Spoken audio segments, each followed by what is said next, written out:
बहुत से लोगों को यहाँ मैं देखती हूँ हमसा चक्र की पकड़। हमसा चक्र की पकड़ के लिए रोज़ थोड़ा सा घी,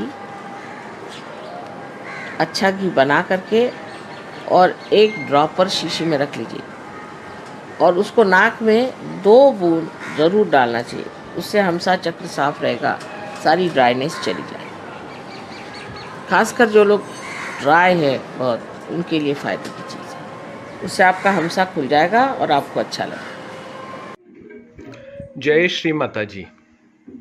अभी हम नाक में घी कपूर छोड़ने की विधि देखेंगे।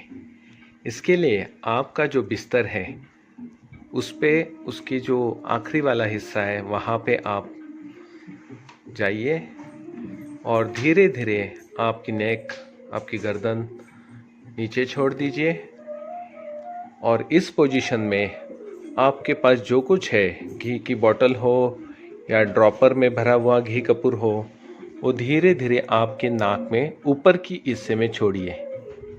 यहाँ पे 2 बूंद और यहाँ पे 2 बूंद। ऐसा छोड़ने के बाद धीरे धीरे घी को नाक की ओर खींचिए और ये करते वक्त आप नाक को बंद चालू कर सकते हैं। घी कपूर छोड़ते वक्त आप ऐसे नाक को ऊपर उठाओगे तो आपको सही दिशा मिलेगी हंसा की ओर जाने के लिए। और थोड़ा सा घी लेके आप इस हंसा को भी ऐसे मसाज करके ये घी को हंसा की ओर खींच सकते हैं। ये हो गई पहली विधि। लेकिन इस विधि में जिनको स्पॉन्डिलाइटिस है नेक का, या फिर ब्लड प्रेशर है, या जिनको चक्कर आते, इस पोजीशन में ये ना करें। तो इनके लिए और एक दूसरी पोजीशन है, उसके लिए आप ये दूसरी पोजीशन देख सकते हैं। जगह पे आप सो जाइए बिना पिलो के और धीरे धीरे वहीं पे आप गर्दन को ऊपर उठाइए, नाक को ऊपर लेते हुए आप 2-2 बूंद ऐसे छोड़ सकते हैं। इस अवस्था में 2 से 5 मिनट रुक जाइए और फिर धीरे धीरे नॉर्मल आराम कर सकते हैं आप। और एक अच्छी पोजीशन है, जैसे ही आप लेटते हैं तो 2 पिलो लीजिए और जैसे उस पर लेटेंगे तो आपको आपके गर्दन को सपोर्ट भी मिलेगा और नाक में घी कपूर छोड़ने का एंगल भी अच्छी तरीके से मिलेगा। और ये कंफर्टेबल पोजीशन है। इसी में आप दोनों हाथ सर के नीचे भी रख सकते हैं और ऐसे पोजीशन में थोड़ा सा पीछे करके वापस इस नाक में आप 2-2 बूंद छोड़ सकते हैं। तो ये हो गया घी कपूर छोड़ने का विधि, उसके पोजीशंस। ये घी कपूर के बारे में श्री माता जी ने शाम के वक्त सोने से पहले 2-2 बूंद आप छोड़ सकते हैं। घी को थोड़ा पिघलना होगा, थोड़ा गुनगुना होना चाहिए बॉडी टेम्परेचर के हिसाब से।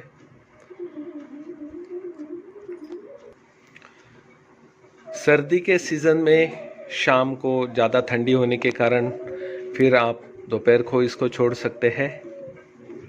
घी कपूर बनाने के लिए आप 100 ग्राम गाय का देसी घी लेके उसमें 15 ग्राम भीमसेनी कपूर मिला के उसको एक शीशी में वाइब्रेट करके रख दीजिए।